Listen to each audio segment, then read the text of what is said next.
Welcome. This morning, something very exciting happened. I got into the car and I look at the screen and software update. This was pretty exciting. Let's have a look at what an update does. How does it work? New Zealand software update, first update.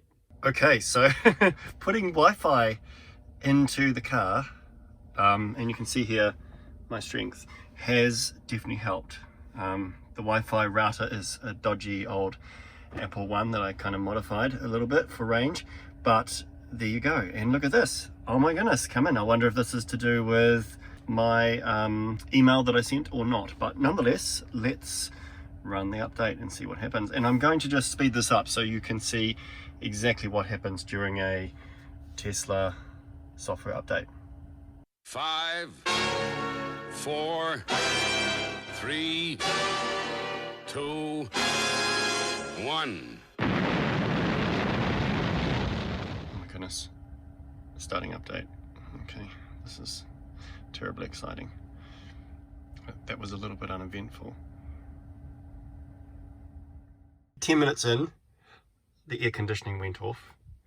I heard a kind of a thunk in the front that sounded like it was a piece of metal kind of turning inside out, like a baking tray being kind of bent by metal expansion on one side. Anyway, that's a slightly scientific description of it. But that happened.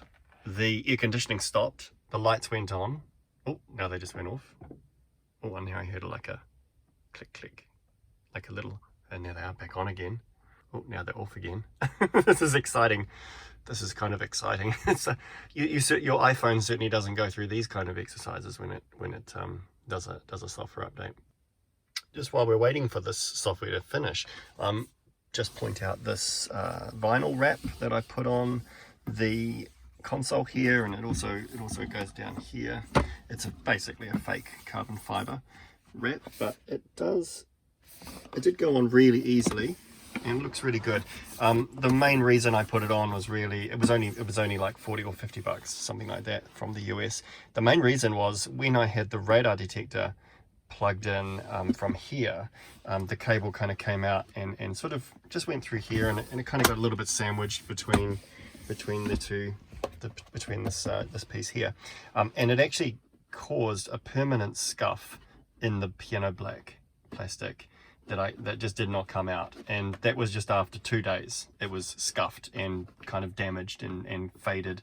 So very quickly got this on, and pretty happy with it. It's, you know, it looks okay. It looks fine. Looks good. But I guess there's a certain peace of mind knowing that that the black piano stuff is now being kind of protected. So yeah, that was quite cool. Didn't record that, but also notice I've got the double charger thing here. That's literally AliExpress for like, I don't know, 10 bucks or something. It wasn't expensive, and that just plugs in down there. I actually used the splitter. I don't know if you can see this, but I used one of these splitters that came with the charge port to plug into the left charge port, and then I put my SanDisk into the right charge port. And I have been noting, actually interesting, that people are talking about using like a ultra high write or something, an ultra read write SD card instead of these USB sticks, because of the fact that they are more durable, ultra durable, more write times. So the expectation is that something like this is probably only going to last maybe a year or so before it starts to have sort of fail and less, I guess, lower its capacity or become unreliable. But we'll see. I don't know. What I do find, by the way, with this SanDisk is it's got the Wi-Fi that connects to the phone.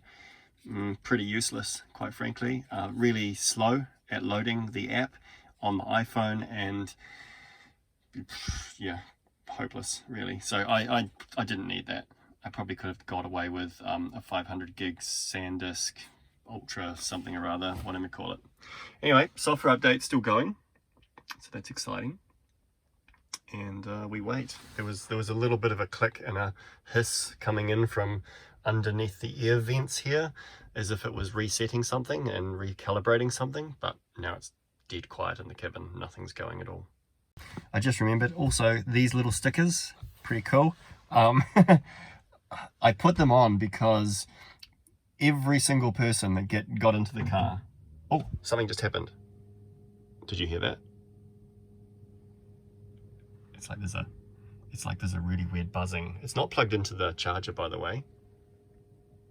I don't know what that buzzing noise is, but it's quite weird. It sort of sounds like a washing machine starting up, which is odd. Anyway, coming back to this. So I put these little guys in because everybody got into the car, and then they're like pulling at all different things trying to get out of the car, which was frustrating trying to have to explain to everybody. I've had these in, I've had new people come into the car, and every single person has seen that and just naturally pressed it. It pops the door open, of course, and it just makes sense. So it goes into all of them, including the back, and it's like $3 AliExpress, or $2 including postage. Absolutely well worth the money, in my opinion, just for the mere fact that I don't have to keep explaining to people. And we are now probably, what are we, 15, 20 minutes in? And that buzzing humming is just, oh wait, it's changing it. It's like, man, it does sound like a washing machine. I should just check. No, it's definitely not the actual washing machine, so that's good. You can tell I'm bored waiting for this software update to finish. But check out this. This is a genuine Tesla Model 3 cap. It's got the legit badge on the back. And of course made in China. And I got this from, you would have seen me wearing this probably in previous videos. And I got this from Geneva Tesla store. Ridiculously expensive, but at that time I didn't have the car, so I kind of needed a totem to hold on to, and of course here it is. So it's a nice cap. I've got no hair, so I kind of need these things, these accessories. Okay, still update in progress. Car's silent again. These cabin lights, by the way, have come on and off a few times during the update, randomly for no apparent reason, which is interesting. And also of note is the power to the radar detector, which comes in here, which is normally on all the time, constantly, has turned itself off. So it's obviously going through different power testings, I suppose.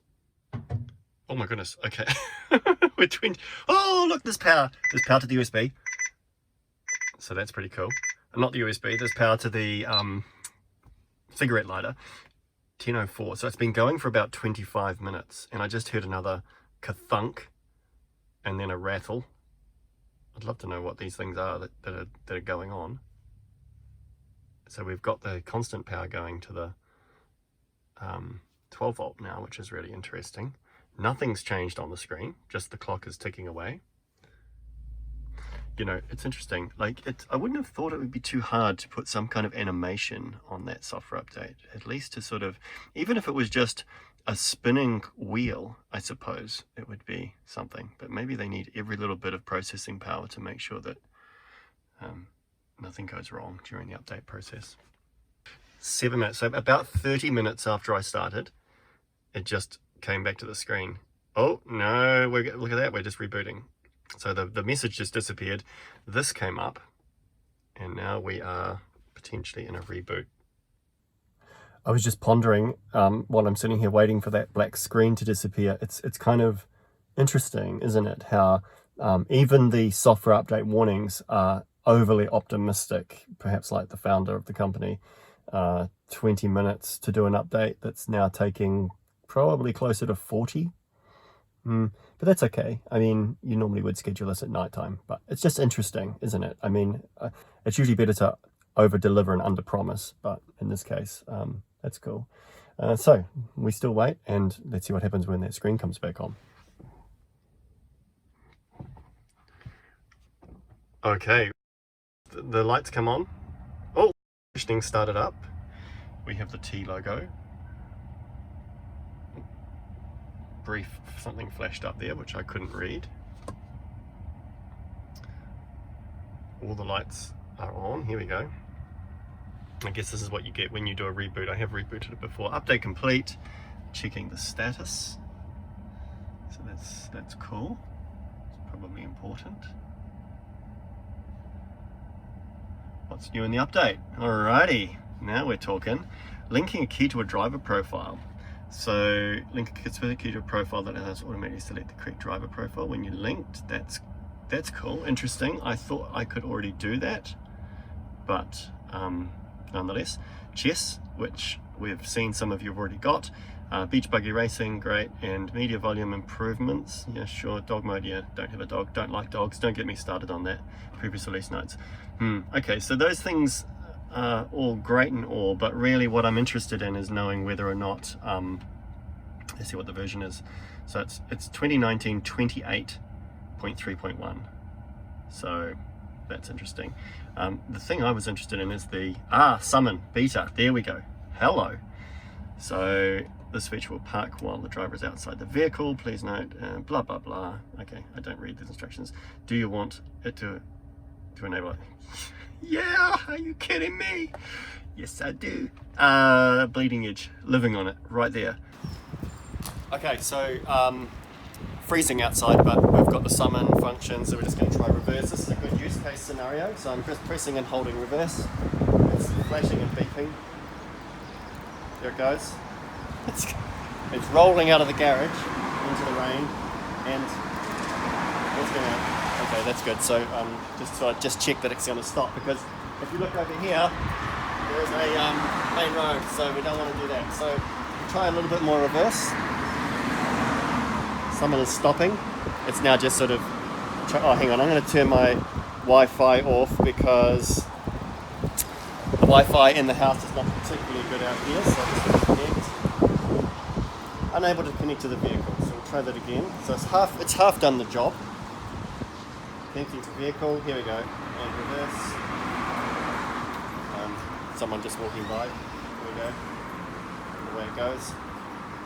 So I guess this is a good use case, except in reverse, you normally want to bring the car into the garage, not out of the garage. So stop. That's pretty good. I'll try bringing it forward now, and you can see there's a spot on the garage there. Oh, it's freezing out here. Hold forward. Forward, lights flash, makes a funny kind of a weird noise, into the garage it goes, and sort of trying to get over the lip, yeah, there it goes. I wonder if it hits the wall, let's have a look. And it's got its back tyre onto the thing, and it's doing a little bit of steering, which is kind of fun. Come on, you can go a bit more. I didn't want to go any further, so that's cool. Okay. Well, that's obviously a good result, getting my update, which is pretty exciting. I will go out now and have a drive and see whether or not we have any of those parking features and any of the auto steer, auto indicate, change lane things, which were really the only two features that you actually got when you bought full self-driving option, at least here in New Zealand. So.